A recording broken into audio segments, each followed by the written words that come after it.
बंधुओं, कलयुग की इस दुनिया में केवल राहु ही एक ऐसा ग्रह है 9 ग्रहों में से जिसे कलयुग के सभी दांव पेच मालूम हैं।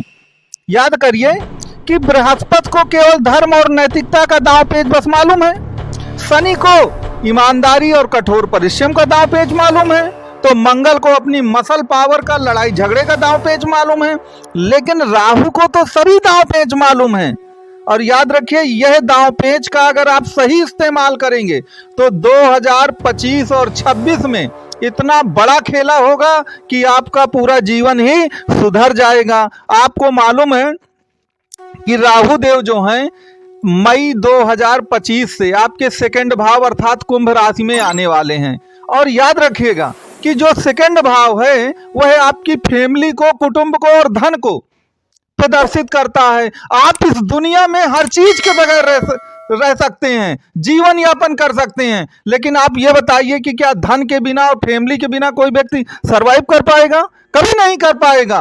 तो धन और फैमिली के भाव पर जब राहु देव आते हैं तो याद रखिए आपको विशेष कॉशस रहना पड़ता है, क्योंकि राहु देव के बारे में एक बात याद रखिएगा कि राहु एक्सट्रीम ग्रह हैं, अर्थात अतिवाद से प्रेरित हैं। अब अतिवाद का मतलब क्या है कि देखिए वह नॉर्मल नहीं है, एबनॉर्मल हैं, अतिवादी हैं एक प्रकार से। वह कन्वेंशनल नहीं है, अनकन्वेंशनल है। वह बाउंड्री लेस है, सीमा विहीन है। जो भी उनको करना है सब कुछ सीमाओं को तोड़ करके करना है। तो आप समझ लीजिए कि आपके धन भाव पर जब राहु देव आएंगे और सभी सीमाएं तोड़ के आपने काम किया और जरा सा उसमें ऊंच नीच हो गया, आपकी कुंडली में मान लीजिए दशाएं अच्छी नहीं थी या राहु देव आपकी मूल कुंडली में सही स्थानों में नहीं बैठे थे, तो फिर क्या होगा? फिर तो आप सड़कों पे आ जाएंगे ना। पिछले 5-7 साल 10 साल में क्या हुआ है आपके साथ? यही तो सब हुआ है। कुल मिलाकर धन के लिए आप मारे मारे घूमे हैं, और अगर आप फिर से वही गलती दोहराते हैं तो फिर याद रखिएगा फिर आप परेशानी में आ जाएंगे। यहाँ पर मैं आपको एक फैक्ट बता दूं, जितने भी लोग वीडियो देख रहे हैं वह अपनी कुंडली को पलटाएं और देखें कि राहु मूल जन्म कुंडली में कहां पर बैठा है। जिनकी भी जन्म कुंडली में राहु देव द्वितीय स्थान या 12वें स्थान में होते हैं तो द्वितीय स्थान धन का है, 12वां स्थान नुकसान का है, अपव्यय का है। तो याद रखिएगा कि द्वितीय और 12वें का जो राहु होता है ना, धन के मामले में जरा सा भी अगर आपकी कैलकुलेशन गलत हो गई, आपने जो भी रिस्क लिया धन के लिए अगर वह कैलकुलेटेड रिस्क नहीं हुआ तो फिर याद रखिएगा आप सीधे सड़कों पे आते हैं। आप कमेंट बॉक्स में मुझे लिख कर बताइएगा कि कितने ऐसे लोग हैं जिनका जो राहु देव है वह मूल जन्म कुंडली में आपके जन्मांग में द्वितीय भाव पर या 12वें भाव पर बैठे हैं। पहली बात तो ये याद रखिएगा। और यहाँ पर राहु देव गोचर में 1.5 वर्ष के लिए आपके द्वितीय भाव पर आ रहे हैं।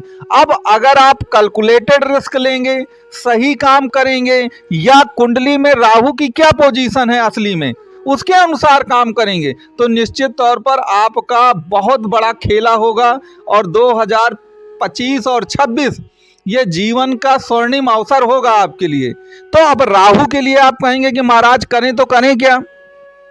तो देखिए, वैसे तो मूल जन्म कुंडली को देख करके ही ये बताया जा सकता है कि वास्तव में राहु के लिए सही रेमेडीज क्या हो सकती हैं, क्योंकि वह किस नवांश में बैठा है, कितनी डिग्री का आपकी जन्म कुंडली में है, किस ग्रहों की दृष्टि स्थित क्या है राहु के साथ, उसके बारे में सब पता चलता है। या इस समय आपकी दशाएं क्या चल रही हैं उसका जब कैलकुलेशन किया जाता है तो चीज़ें ज़्यादा बेहतर समझ में आती हैं। लेकिन फिर भी मैं आपको कुछ रूल्स बताता हूं, उन रूल्स को थोड़ा पालन करिए। देखिए, राहु को आप जानते हैं कि ये प्लैनेट ऑफ सीक्रेट कहलाता है, बहुत ही प्राइवेसी रखता है।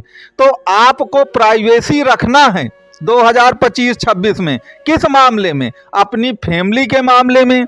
ऐसा नहीं कि फैमिली में, कुटुंब में कुछ हो गया और आप गली गली गाना गाने लगे, सबको बताने लगे कि मेरी फैमिली मेंबर या मेरे लोग तो इस तरह के हैं। ऐसा आपको नहीं करना है। अगर ऐसा आप करेंगे तो फिर याद रखिएगा राहु का दुष्प्रभाव आप पर पड़ेगा। दूसरा, जो ये भाव सेकंड भाव है, ये धन का भी भाव है। तो देखिए, धन के मामले में एक चीज हमेशा याद रखिएगा कि जो भी आपके धन के मामले में प्लानिंग है, आपकी जो भी फाइनेंशियल प्लानिंग है, उसमें भी आपको सिक्रेसी रखना है।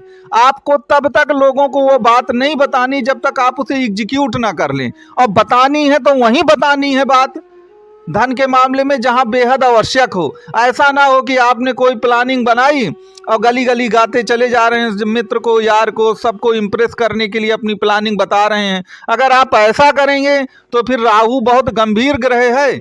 वो जो इस तरह की हरकतें करते हैं कि काम शुरू नहीं किया और सबको बताना शुरू कर दिया कि मेरी ये प्लानिंग है, मैं बाद में ये करूँगा, ऐसे कर दूंगा, वैसे कर दूंगा, तो याद रखिएगा इससे फिर बात बिगड़ जाएगी। तो आप प्राइवेसी को बना करके रखिए, ये चीज़ जरूर ध्यान दीजिए। दूसरा, राहु जो है वो फ्लेक्सिबल बहुत है, कलयुग का ग्रह है, साम दाम दंड भेद सब आता है, तो बहुत लचीलापन है राहु में।